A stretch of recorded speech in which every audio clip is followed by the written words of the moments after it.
दुःख शास्ति भ्याइ नभ्याइ भनेको चाहिँ हामी गरिब दुखीलाई मात्रै है।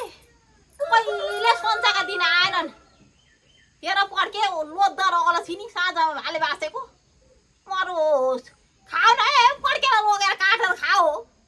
अलछिनी हो केटाकेटी हो, यसरी बाँच्नु हुँदैन साँझमा भाले।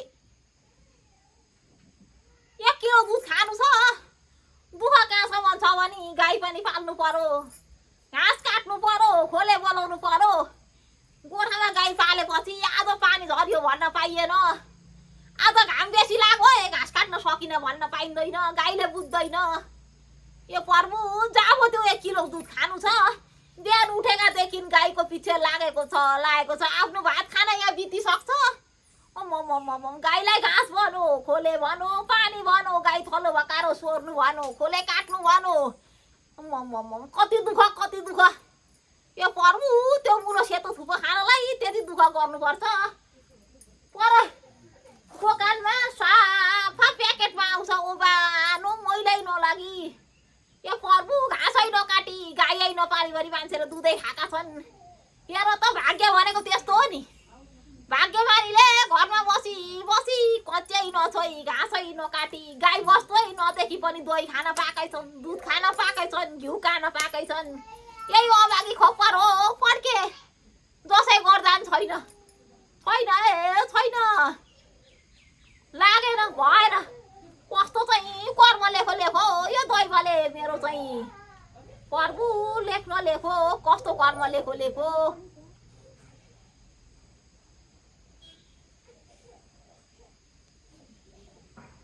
कस्तो कर्म लेखो दैवले प्रभु कस्तो लेखो। अभागी खप्पर जाइ गए ठक्कर भने जस्तो।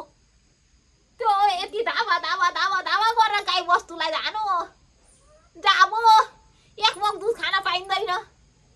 यो प्रभु त्यो 1 किलो दुधका लागि 60 रुपियाँ पर दोकानमा तिरो भने ताजा प्याकेटमा साफा आउँछ। त्यो 60 रुपियाँका लागि यहाँ बिहानदेखि बेलुकासम्म ज्यान सबै खिसक्यो। यो प्रभु कहिले आउने हो ती सुखका दिन हाम्रा, कहिले आउने, कहिले धनी हुनु। यो प्रभु कहिले यो सबै जिउ सुँग्दा पनि गोबर गनाउँछ। मान्छे परबाट मग गनाउने हुन्छन्, मिठा गनाउँछन्। हामी 10 फुट परैबाट गोबर गनाइन्छ। मरोस् मान्छे घरमा जाँदा पनि शरम मर्दो। यो प्रभु साह्रै दुखिया भयो, जिन्दगी दुखिया भयो। मर्यो त्यति नगरी भएन। यो खानाका लागि अनेक भुक्ती। बाख्रा पालेछन्, कुखुरा पालेछन्, गाई पालेछ। यो प्रभु यति सबै धान्न पनि खोइ पैसा कमाउन सकिएन, आरसिसी बनाउन सकिएन।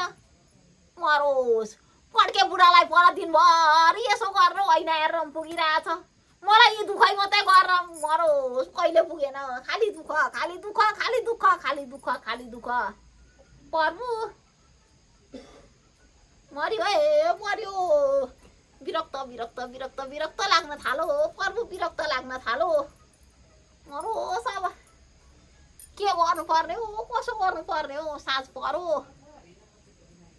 लाग्नुपर्छ हो। गाई बस्तुको धन्दा गर्नु पर्यो।